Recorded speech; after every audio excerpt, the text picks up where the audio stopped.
A plea and a pledge was made on the activation day of the 88th. In a brief address, Captain John S. Quigley, president of the 88th Division, Veterans Association, challenged the new soldiers to take up the job we didn't get done in World War I.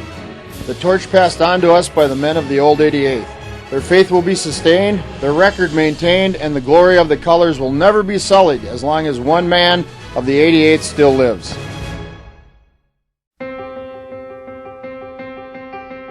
Selected by Major General John Sloan, Camp Gruber will be the training ground for the second activation of the 88th Infantry Division.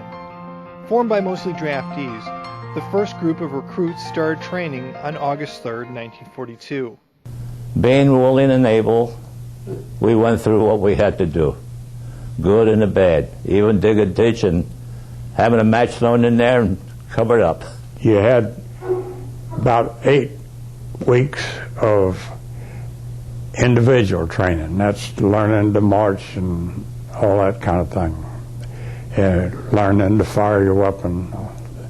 Then you had 8 weeks of advanced individual training where an individual would become whatever he was supposed to be. If he was supposed to be a medic or whatever, he would learn his background. But before the 88th could be reactivated, the rapid transformation of the Cookson Hills land to shape Camp Gruber will be essential for it becoming the springboard for the 88th deployment into World War II.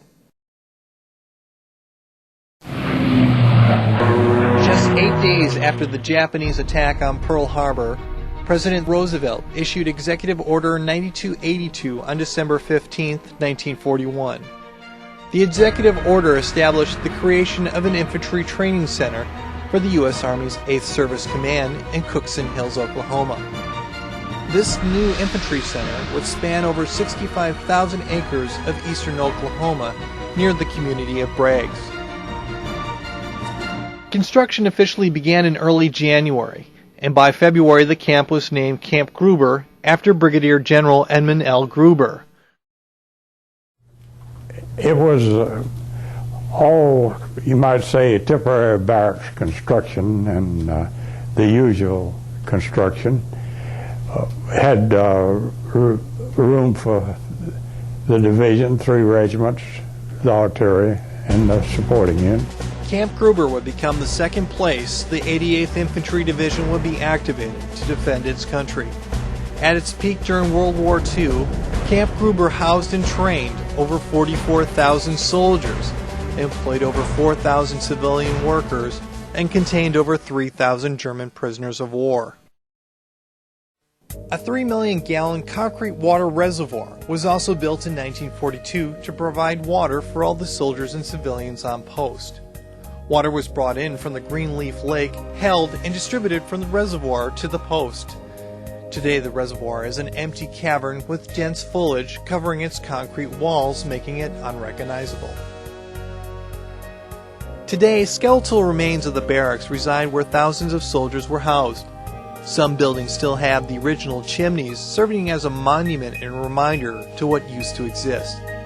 To meet the heavy demand of soldiers living and training on post, the construction company Manhattan Long Construction estimated a building needed to be constructed every hour to meet its deadline.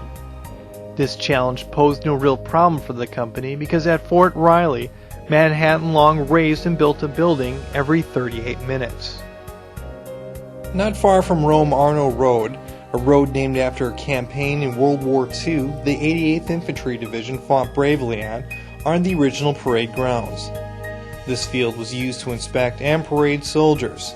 Today, instead of practicing drill and ceremony on the field, a soldier can practice their golf swing on this driving range. At the time, Camp Gruber Station Hospital was considered to be the most modern and efficient hospital to be found anywhere.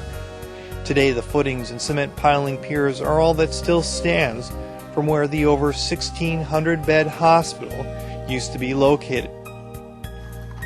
Dense brush and weeds now surround and overcome any trace of where the hospital used to inhabit. 3 miles from the main camp area is the Greenleaf Lodge.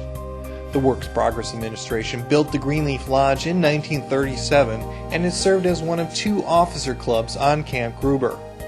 The lodge is 1-story, 6,365 square foot stone building. The building still has its original features with a beautiful scenic view of the Greenleaf Lake.